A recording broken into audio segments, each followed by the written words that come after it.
Oke, jadi ini adalah part kedua untuk pengalaman kerja di Jepang.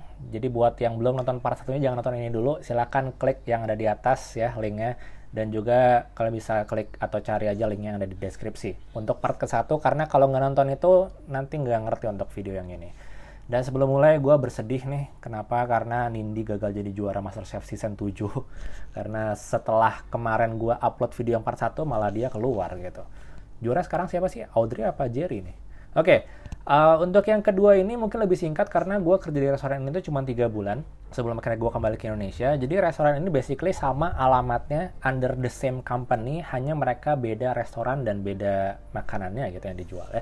Kalau sebelumnya Izakaya Motsunabe itu berasal dari Fukuoka originnya. Nah, ini adalah Changpong Tei. Nama restorannya Changpong Tei dan menjual changpong. Dan changpong ini adalah mie yang originnya atau berasal dari Nagasaki. Mungkin banyak yang kurang familiar dengan changpong. Gue pernah bikin videonya, bahkan makan changpong di restoran di Jakarta. Salah satu restoran yang menjual changpong namanya Ringer Hut di City Walk Sudirman, tapi sekarang udah tutup ya. Kemarin gue kesana, nggak tahu pindah kemana atau memang udah nggak ada aja.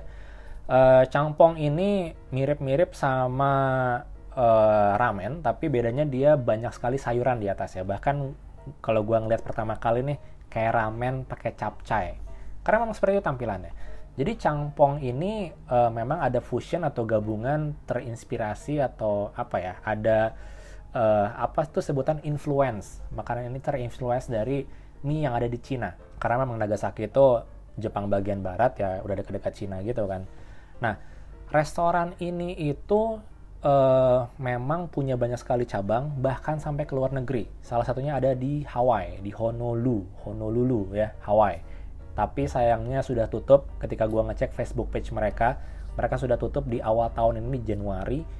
Gua nggak tahu apakah karena efek corona atau apapun itu. Pokoknya sudah tutup yang di sana dan kembali ke Jepang semuanya. Di Jepang ada kurang lebih 70 cabang di seluruh Jepang. Jadi restoran ini itu buka di Agustus ya. Dan restoran yang lama Izakaya Motsunabe itu, Shikuro itu tutup di awal Juli. Jadi gue sempat libur selama kurang lebih 1,5 bulan karena si restoran itu harus direnovasi dulu. Nah, ketika pertengahan Agustus itu kita dihubungi untuk kembali lagi ke restoran karena sudah selesai, hampir selesai proses renovasinya. Lalu juga kita mau siap-siap buka restoran baru nih.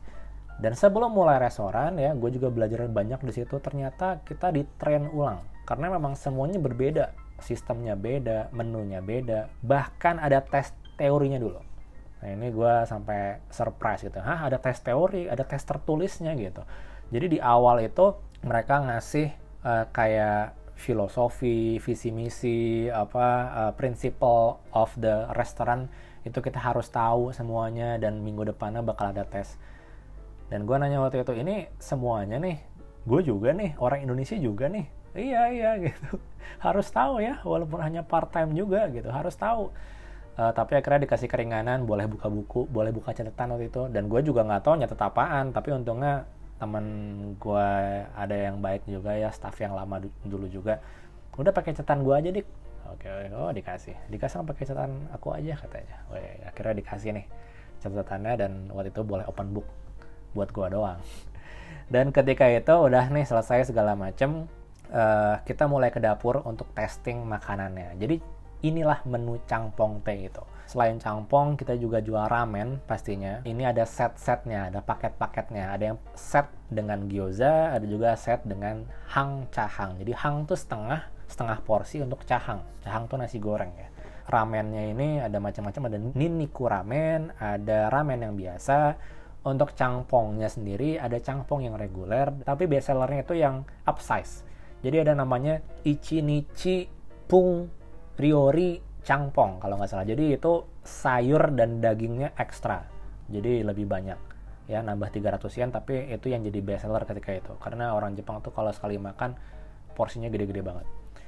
Dan juga ada yang chige, ya agak pedas-pedasnya. Ada yang seafood juga. Ada juga yang pakai yuzu, lagi-lagi ya, pakai jeruk dicampur sama mie. Gue nggak tahu rasanya kayak apa. Dan juga ada yang angkake. Nah kalau angkake ini ketika bikin dicampur sama tepung maizena, jadi kuahnya lebih kental ya. Nah ada testingnya kan, testing. Sayangnya semua menu di sana tuh pakai lard dan dagingnya tuh pork, babi. Kalau kalian ke restoran yang di sini pun di Indonesia ya, ada beberapa yang restoran dari luar, biasanya Chinese food atau Japanese food atau Korean food. Itu mereka ada tulisan di depannya no pork, no lard. Biasanya gitu kan. Nggak pakai babi dan nggak pakai lemak babi gitu. Tapi kalau di Jepang ya nggak mungkin kayak gitu karena memang udah jadi standarnya mereka gitu kan. Tapi kan tenco gue tuh ada yang dari restoran sebelumnya dan dia tuh nanya tentang halal food, tahu gue muslim juga. Buat di Kasang ada tuh udah disiapin yang nggak pakai lard sama yang dagingnya diganti jadi beef. Wih, baik banget tenco gue. Udah ngerti gitu. Tanpa gue harus kasih tahu segala macam. Akhirnya kita testing, oh rasanya kayak gini. Oh, memang beda, ada campong tuh agak beda sama ramen di mananya, komposisi dan lain-lain. Akhirnya singkat cerita 2 minggu setelah itu di akhir Agustus kita buka toko, rame banget yang datang ketika itu karena sudah dipromosiin juga di TV sebelumnya, di sosial media dan lain-lain. Pokoknya udah rame aja ketika datang. Nah untuk seragam nih kita lebih casual, kita pakai penutup kepala gitu warna merah karena campong teh itu memang merah gitulah si warna-warnanya. Lalu juga nggak pakai chef jacket tapi kita pakai kayak polo casual gitu warna merah dan pakai apronnya setengah ke bawah dan celana hitam gitu. Jadi ini restoran jauh lebih mudah daripada izakaya, lebih simple segala macam, nggak ribet. Dan yang dibikin tuh ya itu terus juga gitu dan apa ya, gue ngerasa lebih enjoy restoran yang kayak gini walaupun lebih rame, lebih cepat sekali ganti customernya. Karena kalau izakaya itu kan dipakai nongkrong ya, anak-anak orang-orang Jepang itu. Jadi mereka stay di restoran tuh bisa 1-2 jam. Sedangkan kalau ramen atau cangpong kayak gini, kedai ramen, itu mereka nggak ada ngobrol-ngobrol. Karena denahnya aja ada yang ngadep ke tembok. Jadi kayak makan di bar gitu loh, makan di counter.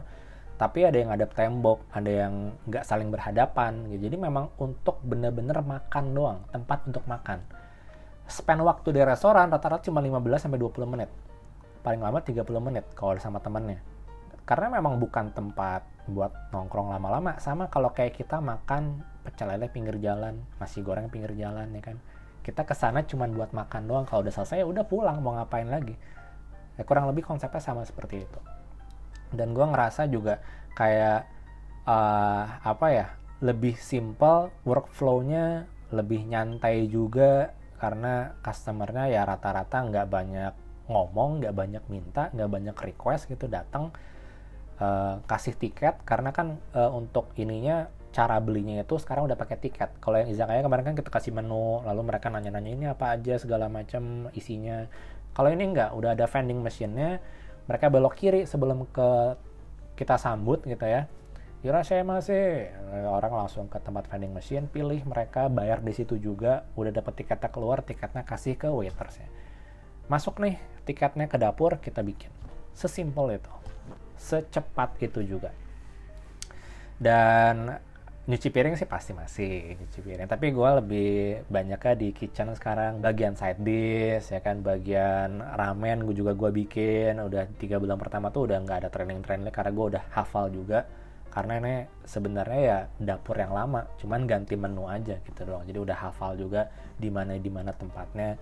Dimarahin sih enggak ya, hampir enggak pernah dimarahin. Cuman mungkin kayak ditegur bahwa kalau udah ada customer, kita tinggalin semua kerjaan di belakang. Kayak gue masih motong-motong kubis, masih nimbang-nimbang waktu itu wortel dan lain-lain. Dikasang kalau udah ada customer, udah tinggalin semua. Nanti kerjaannya belakangan aja. Prioritasin customer yang datang dulu. Dan ya jadi gue jadi paham gitu, oh ada prioritinya, kita harus ngapain aja nih. Oke, akhirnya sampai di akhir Oktober gue memutuskan untuk resign karena di November itu kan 2 minggu itu gue udah pindah ke Osaka ya. Ada beberapa video gue juga di Osaka sebelum gue balik ke Indonesia. Gue bilang kayaknya akhir Oktober ini gue bakal resign di awal bulan itu. Oh iya, tenco, gue kaget kan, kenapa? Udah lulus ya? Lulus udah dari September. Lalu juga mau cari kerja ya katanya di Jepang. Iya, coba dulu cari di Osaka atau cari di Tokyo segala macam ketika itu. Oh, nggak mau kerja di restoran kita nggak mau kerja di cabang mana gitu, lanjut di luar negeri. Kita lagi mau coba bikin loh ketika itu 2007, buka di beberapa negara lain kayak di Hong Kong, di Taiwan, di Amerika, tadi gue bilang di Hawaii. Ada satu lagi di New York, itu lebih cepat lagi tutupnya sih, kemarin kayaknya dari 2019 udah tutup. lalu juga ini segala macam. Oh mungkin nanti kita buka di Indonesia.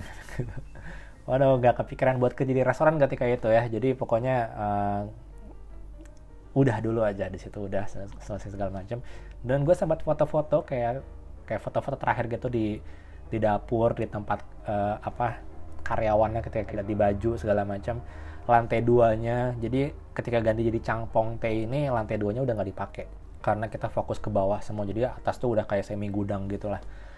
Lalu gue bikin story, waktu itu gue bikin story, jadi gue rekam terakhir ketika itu suasananya seperti apa, gue pamer. Sama des. Hai, jangan.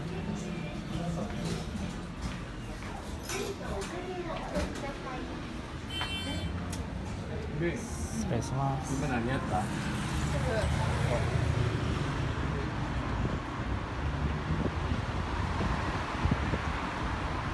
Orangnya baik-baik banget gitu ya, orangnya kayak ya nanti datang sini lagi ya segala macam, kapan-kapan kalau ke Jepang lagi silakan makan di sini gitu dia bilang, ntar dibikinin khusus buat dikasang. Pokoknya orangnya baik-baik segala macam. Dan ya itulah akhir dari cerita pengalaman gue kerja di Jepang, kerja di restoran Jepang lebih tepatnya. Seru banget, gue jadi belajar banyak banget. Gue kalau disuruh bikin ramen, bikin cangpong, kalau bahannya ada gue bisa. Nanti mungkin gue cari kali ya di sini bikin video bikin cangpong gitu, karena nggak banyak yang tahu kalau cangpong. Taunya ramen, udon, soba gitu ya, orang tahu mie Jepang itu 3 itu aja. Cangpong memang originnya nggak asli dari Jepang, tapi memang udah banyak restoran yang jual itu juga.